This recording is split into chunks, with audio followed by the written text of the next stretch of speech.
안녕하세요. 범인입니다. 저희 지금 5주차째 4분의 1학점짜리 범죄학 개론 계속 같이 하고 있는데요.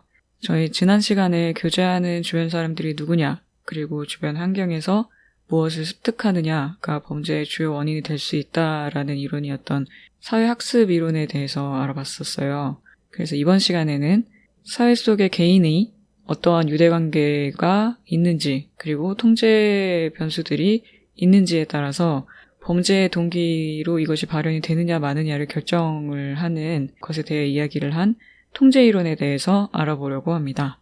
다른 이론들과 마찬가지로 통제이론의 발전 과정에서 여러 학자들이 존재하긴 했는데 오늘은 저희가 또 시간이 짧고 간략하게 구성이 되다 보니 통제이론에서 대표적으로 이야기가 되는 두 가지 세부 이론에 대해서 이야기를 하고자 해요. 사회 통제이론이랑 자기 통제이론, 이 두 가지 이론에 대해서 중점적으로 이야기를 하려고 합니다. 우선 이 두 가지 이론을 말씀드리기 전에 이 이론이 가지는 차별성이라고 할까요? 전에 있었던 이론들과는 약간 많이 다른 부분이 있는데 이것에 대해서 좀 이야기를 해볼게요.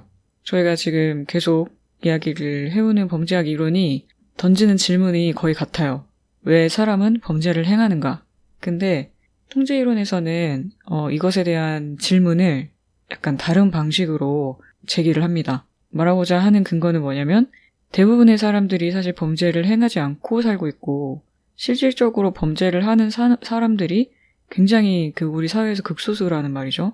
근데 그렇다고 하면 범죄를 하는 사람들에 대한 연구보다는 하지 않는 사람들에 대한 연구들, 왜 범죄를 하지 않는가에 대해서 답을 하는 것이 옳지 않냐라는 이제 의문을 가지기 시작한 거죠.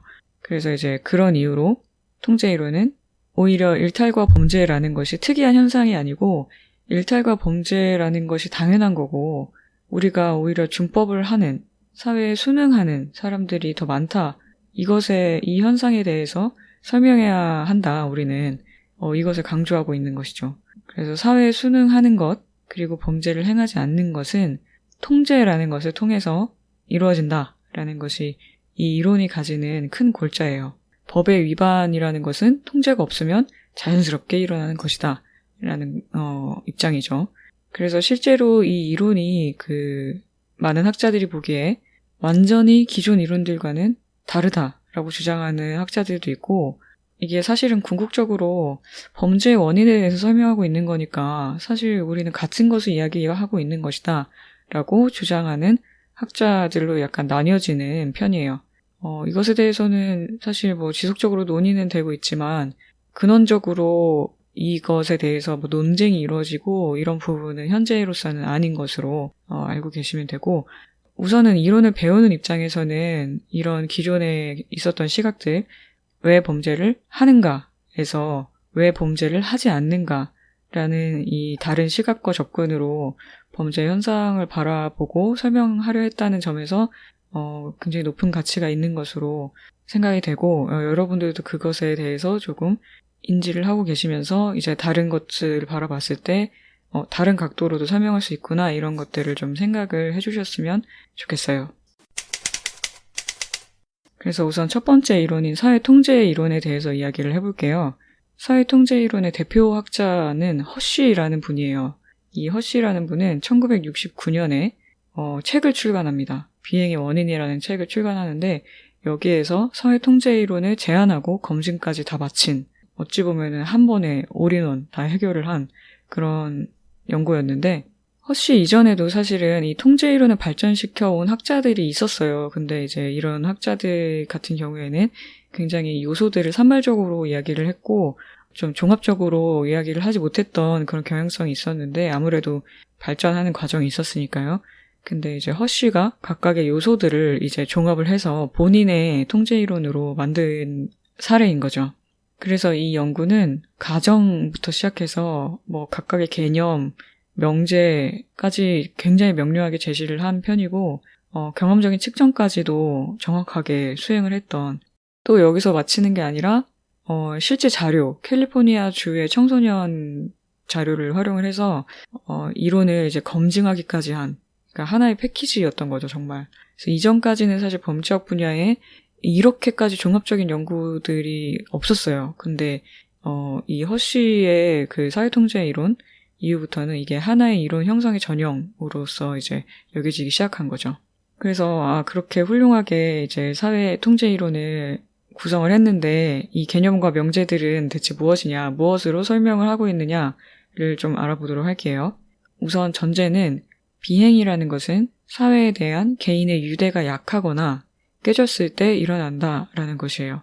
그래서 사실은 이게 통제 이론으로 불리고 있지만 통제 이론을 유대 이론이라고 부르기도 하거든요. 그 이유가 바로 여기에서 활용하고 있는 명제에서 개인의 유대에 대한 이야기를 하고 그 유대로 인해서 생겨나는 것이 통제다라는 이야기를 하고 있기 때문이에요.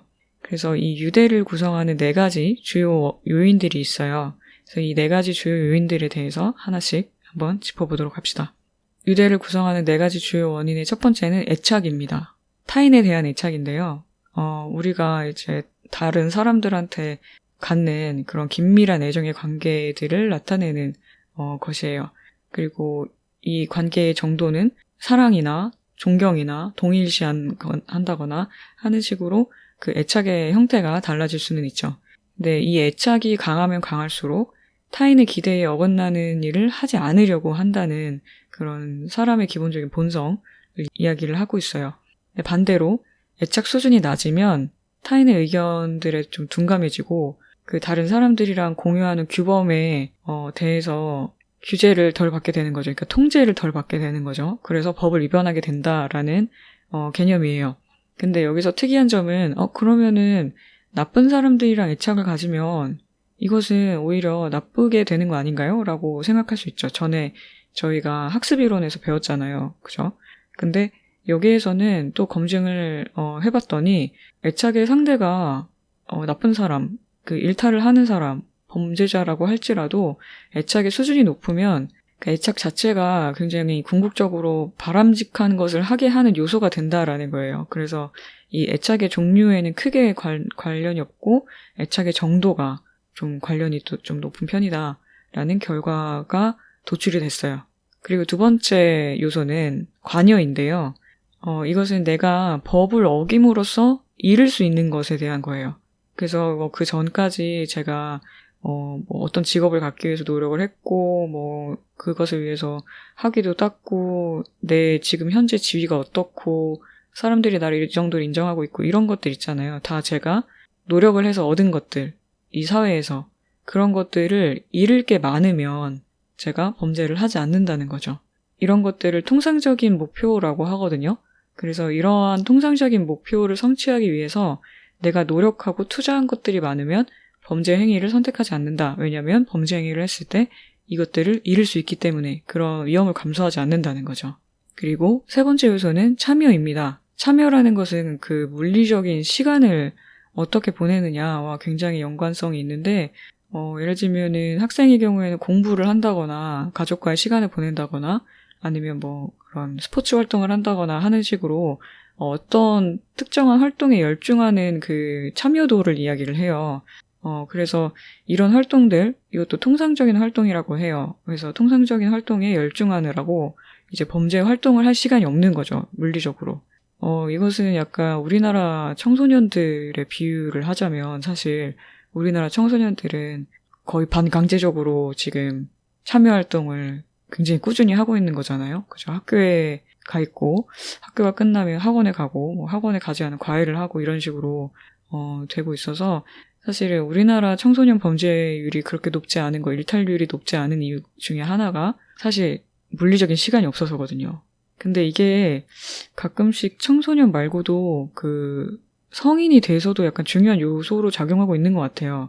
저희가 또 사회에서 사회인이 되면 이제는 야근도 많고 오래 일하고 여유 시간이 없잖아요. 이제 그렇게 될 경우 참여를 하는 시간이 너무 많아지면서 진짜 물리적인 시간이 없는 거죠. 근데 이건 단편적인 하나의 저의 분석이었고 사실 이게 객관적으로 경험적으로 타당하게 분석되진 않았죠. 검증되진 않았기 때문에 저희 그냥 하나의 견해입니다.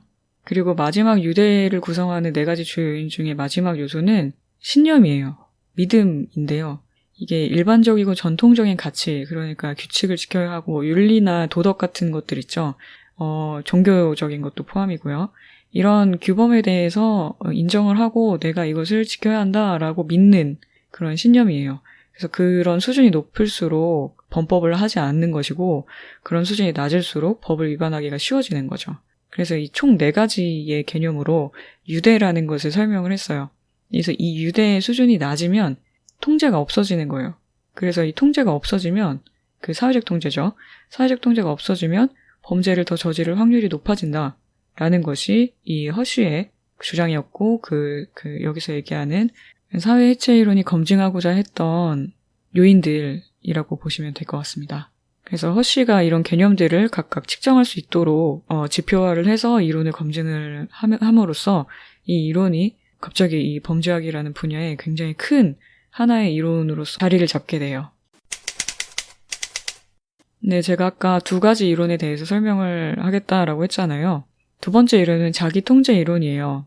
자기통제 이론도 허쉬 학자가 함께 했던 이론인데 허쉬가 이제 사회통제 이론에서 나아가서 가프레드슨이라는 학자랑 같이 협업해서 자기통제 이론을 제안을 하기 시작합니다. 이전까지는 사회통제 이론을 이야기를 했는데요. 이거를 제안하게 된 경위는 우선 범죄를 하지 않는 경향에서 지금 범죄를 왜 하지 않는가에 대해서 이야기하고 있잖아요. 이런 것에서 개인적으로 어느 정도 개인차가 있단 말이죠. 이런 개인차들을 어떻게 설명할 것이냐에 대해서 설명을 하고자 자기통제 이론에 대해서 이야기를 하기 시작해요. 여기서의 좀 중점적으로 보셔야 될 것은 사회통제 이론이 비교적 가벼운 수준의 청소년 일탈 범죄에 좀 집중을 했다면 자기통제 이론 같은 경우에는 모든 유형의 범죄, 모든 일탈 행동, 모든 연령과 모든 상황에 적용할 수 있다라고 해서 이론의 강점을 이렇게 설명을 합니다.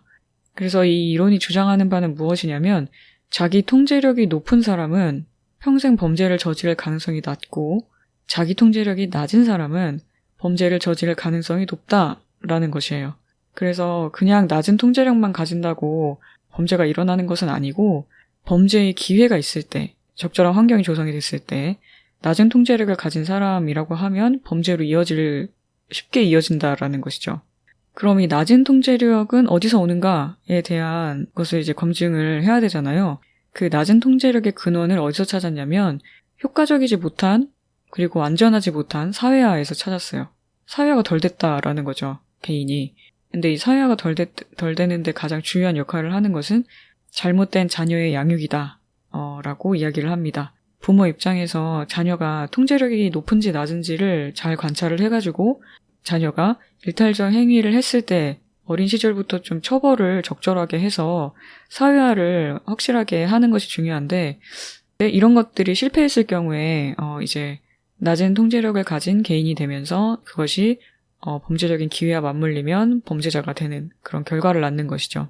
그래서 이 2가지 세부 이론, 사회통제 이론과 자기통제 이론을 바라보는 학자들의 시각이 약간씩 다 달라요. 그래서 이 2 이론을 통합을 해야 한다. 혹은 하나의 이론을 중심으로 해서 다른 이론을 융합시켜야 된다. 다른 요소로서 이제 넣어야 된다. 이런 주장들이 제기가 되고 있긴 한데 현재까지 이 2 이론이 특별히 막 융합이 돼서 하나로 해야 한다라고 해서 하나로 배우고 있지 않잖아요. 저희가 지금. 그죠?